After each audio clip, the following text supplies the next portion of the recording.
Hello my dear learners, so myself Ekhanshu Singh, your chemical science educator is live with you all with a very important session, right?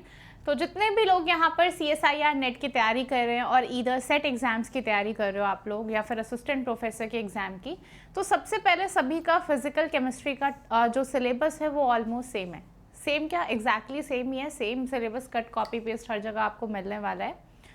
तो सबसे पहला जो doubt होता है जिन लोगों को फिजिकल केमिस्ट्री काफ़ी हार्ड लगती है कि कुछ गाइडलाइंस की जो हम फिजिकल के एटलीस्ट इम्पॉर्टेंट टॉपिक्स हैं वो कर सके कि हम जो कट ऑफ है उसे इजीली क्वालिफाई कर सके, राइट। तो आज के सेशन में ऐसे ही टॉप 20 मोस्ट इम्पॉर्टेंट टॉपिक्स जहाँ से रिपीटेडली कॉन्सेप्ट्स आपसे पूछे जाते हैं, क्वेश्चंस रिपीटेडली एग्जाम में आते हैं, उन सारे टॉपिक्स का मैंने आज इस सेशन में यू कैन से एक डॉक्यूमेंट बनाकर लेकर आई हूँ मैं आप लोगों के साथ। जो आपकी मेहनत है वो सेग्रीगेट करने में कि कौन सा मोर इम्पॉर्टेंट और लेस इम्पॉर्टेंट है वो लगती है, तो वो मेहनत को कहीं ना कहीं सेव कर लिया गया। ओके, तो चलिए आइए सेशन में आगे बढ़ते हैं। जितने लोग भी सेशन को देख रहे हैं, सेशन को लाइक और शेयर ज़रूर करें। So now let's start the session. सबसे पहले हम अपने फर्स्ट टॉपिक से चलते हैं, दैट इज़ क्वांटम केमिस्ट्री, जो काफ़ी स्टूडेंट्स को हो सकता है टफ लगता हो, बट आप मेरे से पढ़कर देखिए, क्लासेस अटेंड करेंगे, आपको बहुत सिंप्लीफाइड वे में एक एक चीज़ समझ में आने वाली है। जो ऑलरेडी पढ़ रहे थे नो दिस, राइट। सबसे पहले क्वांटम केमिस्ट्री में operators is a very important topic जहाँ से क्वेश्चन आता ही आता है।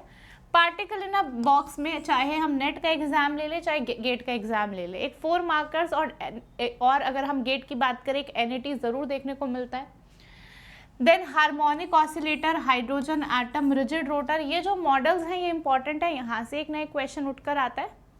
उसके बाद अप्रॉक्सीमेशन मेथड्स में जो हमारा पर्टर्बेशन एंड वेरिएशनल प्रिंसिपल है वहाँ से क्वेश्चन आने का चांस होता है। देन HMOT से इस साल भी क्वेश्चन देखा गया है, अगर हम बात करें नेट 2024 की, राइट, तो यहाँ से क्वेश्चन आया था और यहाँ से भी क्वेश्चन आया था, इधर से भी आया था। एंड सुपरपोजिशन प्रिंसिपल, इससे क्वेश्चन 3-4 साल लगातार आया है नेट में, तो ये एक हॉट टॉपिक है अगेन। तो ये सारे वो इम्पॉर्टेंट टॉपिक्स हैं जो आप करके जाएंगे in order to score the maximum और कि आप अच्छे से फिजिकल केमिस्ट्री कर सकें, राइट। चलो, इसके बाद अगर हम पॉलीमर्स पर जाते हैं तो एवरेज मोलर मासेस एंड अगर हम लेंथ की बात करें तो एवरेज चेन लेंथ, जहाँ पे कंटोर लेंथ हो गई, RMS लेंथ हो गई, तो ये आपका काफ़ी पूछा जाता है, जहाँ पे आप weight average molar mass, number average molar masses calculate करते हैं।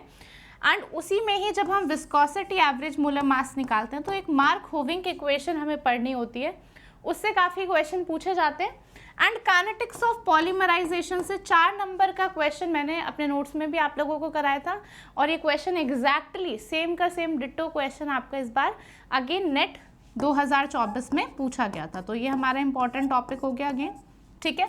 तो ये हमने 2 यूनिट्स कवर कर लिए। इसके बाद आगे चलते हैं, सॉलिड स्टेट की बात करते हैं। तो वहाँ पर यूनिट सेल्स कि आपकी पैकिंग्स कैसे होंगी, मोनोक्लिनिक टाइप ऑफ लैटिसेस, वहाँ से क्वेश्चन बनता है, वॉइड्स लैटिसेस, एक बेसिक क्वेश्चन यहाँ से आ सकता है। देन आपका पैकिंग फ्रैक्शन का आइडिया होना चाहिए। कई बार बहुत बेसिक क्वेश्चन ही आ जाता है कि BCC में कितना पैकिंग एफिशिएंसी होगी, HCP में कितनी होगी, तो बेसिक क्वेश्चन भी कई बार आ जाता है। देन आपके क्रिस्टल स्ट्रक्चर से क्वेश्चन आता है, आपके आयनिक क्रिस्टल्स कैसे होंगे उनसे क्वेश्चन आता है। जैसे इस बार आपका जिंक ZNS का स्ट्रक्चर से रिलेटेड क्वेश्चन आया था, राइट, 2024 में नेट में एक सवाल आया। Then Bragg's law most important, ये 4 चीज़ें हैं जो मोस्ट इंपॉर्टेंट है। ब्रैग्स लॉ में अगर हम बात करें तो आपके जो मिलर इंडिसेस हैं उनका relation with your interplanar distance, तो इस तरीके के क्वेश्चन एक न्यूमेरिकल 4 मार्क्स में आपसे पूछा जाता है, ठीक है। तो यूजुअली ये वो टॉपिक्स है जो मोस्ट रिपीटेड है, जहाँ से क्वेश्चन बार बार पूछा जाता है, जिन्हें आप प्रिपेयर करके जाएंगे। उसके बाद सरफेस केमिस्ट्री में बात करें तो आइसोथर्म्स जो आपके हैं, Freundlich isotherm, Langmuir adsorption isotherm, BET isotherm, तो ये तो 3 आइसोथर्म्स हो गए जहाँ से एक न्यूमेरिकल आपका पूछा जाता है। उसके अलावा आपके कोलोइड्स से सवाल आ जाते हैं, थ्योरेटिकल क्वेश्चन आ जाता है जनरली 2 मार्क में या 4 मार्क में, राइट, कि CMC पर क्या होता है, क्रिटिकल माइसेल कंसंट्रेशन क्या होता है, उसका टेम्परेचर क्या होगा, तो उससे रिलेटेड कुछ ना कुछ क्वेश्चन आपसे पूछ लिया जाता है। चलिए अगला मोस्ट इंपॉर्टेंट टॉपिक अपना केमिकल काइनेटिक्स। देखो जो मोस्ट स्कोरिंग है that is your quantum chemistry, chemical kinetics, electrothermo, ये मोस्ट स्कोरिंग यूनिट्स है, राइट। अब इसमें अगर मैं केमिकल काइनेटिक्स की बात करूं तो यहाँ पर जो हमारा ऑर्डर होता है एंड कॉम्प्लेक्स मैकेनिज्म होता है, यहाँ से सवाल आते हैं, ठीक है।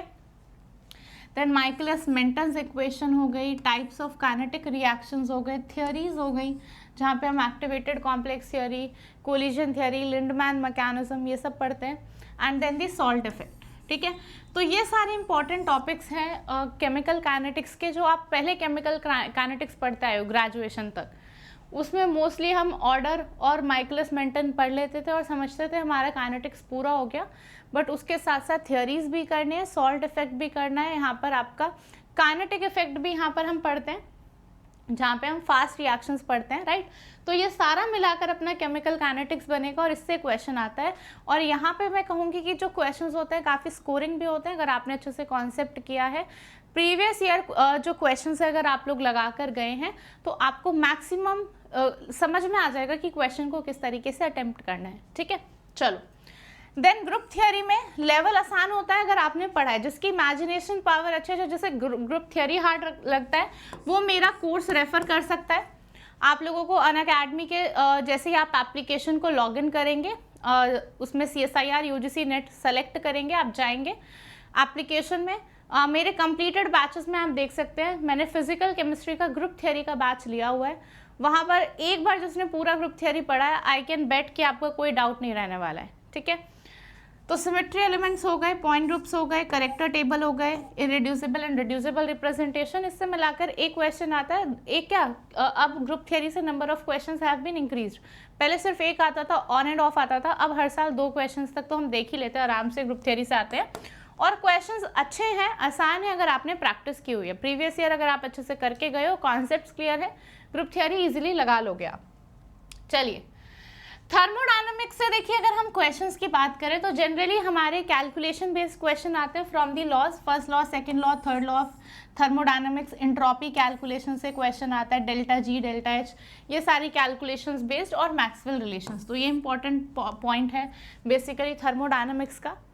देन अगर मैं नेक्स्ट टॉपिक पे चलूँ, that is my statistical thermodynamics, तो वहाँ पर हमारा बोल्ट्जमैन डिस्ट्रीब्यूशन हो गया, पार्टीशन फंक्शन के जो एक्सप्रेशंस हो गए for translational, vibrational and rotational motion. तो ये सारी चीज़ें हैं जो देखिए अगर किसी स्टूडेंट ने नहीं भी की है तो डरना नहीं है, आपको बैचेस में सब कुछ कराया जाएगा। जिसको भी बैचेस में एनरोल होना है एंड दे वांट कि मैम हमें मिनिमम प्राइस मिले, तो आई थिंक स्क्रीन के नीचे कोड नज़र आ रहा होगा, आप लोग उस कोड को जब भी कोर्स आप ले रहे हैं, सब्सक्रिप्शन ले रहे हैं, आप जस्ट कोड टाइप कर देंगे लेक लाइव, और आपको मिनिमम जो प्राइस होगा वो दिखाएगा, जो मैक्सिमम डिस्काउंट है वो लग जाएगा, ठीक है। चलो, देन इलेक्ट्रोकेमिस्ट्री की बात करते हैं तो वहाँ पे Nernst equation, E cell, E naught cell और कंडक्टेंस प्लस नर्स्ट इक्वेशन के क्वेश्चन पूछे जाते हैं। और अभी रिसेंटली मैंने इलेक्ट्रोकेमिस्ट्री ही बैच में पढ़ा है, जहाँ पे आप लोग देख सकते हो कि आपको मैक्सिमम सवाल वैसे ही मिलेंगे जैसे एग्जाम में ऑलरेडी आ चुके हैं। और अगर आप नोट्स देखोगे तो ये सारी चीज़ें अच्छे से उसमें कवर्ड है, राइट। तो नर्स्ट सबसे पहले E cell, E naught cell और थर्मो प्लस इलेक्ट्रो, मैं तो कहूँगी ये पोर्शन है जो जिससे हर बार एक क्वेश्चन आ रहा है, दैट इज इलेक्ट्रोकेमिस्ट्री से ई नॉट निकालो और उधर से क्या निकलवाता है, delta G, delta H and delta S। So this is the new type जो एग्जामिनर, जहाँ से जिस तरह के क्वेश्चन हर साल एक ना एक क्वेश्चन अगर आप ट्रेंड्स देखोगे तो देखने को मिलेगा। देखो आप लोगों को लग रहा होगा मैम ने रैंडमली टॉपिक्स लिख दिए हैं, बट ये after so many I can say correction, मतलब after so many years of like watching all the papers की हर पेपर में क्या आ रहा है, हर एनालिसिस दे देकर, ये जो मेरा कंबाइंड जो एनालिसिस है पिछले 5 से 6 साल के जितने भी पेपर देखे वो मैं आप लोगों को यहाँ पर बता रही हूँ कि किस टाइप के क्वेश्चंस पूछे जाते हैं। और इसीलिए मैं हमेशा कहती हूँ कि सबसे पहले कोई भी एग्जाम देना उसके प्रीवियस ईयर पेपर आप खोल कर देखो कि किस लेवल के क्वेश्चंस आ रहे हैं। अगर आप सिंपल ई सेल निकालना सीख रहे हो, ई नॉट सेल निकालना सीख रहे हो और आप निकाल के सोच रहे हो हमें बेसिक फिजिकल आती है, तो दैट डजेंट मीन कि आप उस पेपर की तैयारी कर चुके हो। हमेशा उस पेपर का स्टैंडर्ड लेवल देखो कि किस तरीके के क्वेश्चंस आ रहे हैं, एंड अगर आपसे वो क्वेश्चन बन पा रहे मतलब आपकी तैयारी ऑन ट्रैक चल रही है, और नहीं चल रही है तो हमें तैयारी करनी पड़ेगी, ठीक है। देन इलेक्ट्रोकेमिकल सेल्स हो गए। इसके बाद देखो स्पेक्ट्रा से, इस बार रमन स्पेक्ट्रा से सवाल था, ठीक है। यहाँ पर आपको रोटेशनल वाइब्रेशनल रमन स्पेक्ट्रा, ये इंपॉर्टेंट टॉपिक्स है जो आपको आने ही चाहिए। इसके बिना आपका जो स्पेक्ट्रोस्कोपी का क्वेश्चन है वो नहीं होगा, और स्पेक्ट्रोस्कोपी इंपॉर्टेंट है, आती है एग्जाम में, ठीक है। इसके बाद देखो, मैं केमिकल और आयनिक इक्विलिब्रियम मेंटेन नहीं लिखा है मैंने यहाँ पर, क्योंकि मैंने इस सेशन में मोस्ट इंपॉर्टेंट लिखे हैं जो एटलीस्ट आप करके ही जाओ। अब आयनिक से कभी ऑन एंड ऑफ सवाल आता है और पूछ लिया जाता है ना फॉर्म ऑफ स्टेटमेंट ही, जैसे इस बार एक रिएक्शन में आयनिक लग रहा था, थोड़ा सा कॉमन आयन इफेक्ट, तो एज इट इज़ क्वेश्चन कभी कभार देखने को मिलते हैं, तो ये तो मोस्ट इंपॉर्टेंट है, इसीलिए मैंने आयनिक और केमिकल को नहीं डाला है।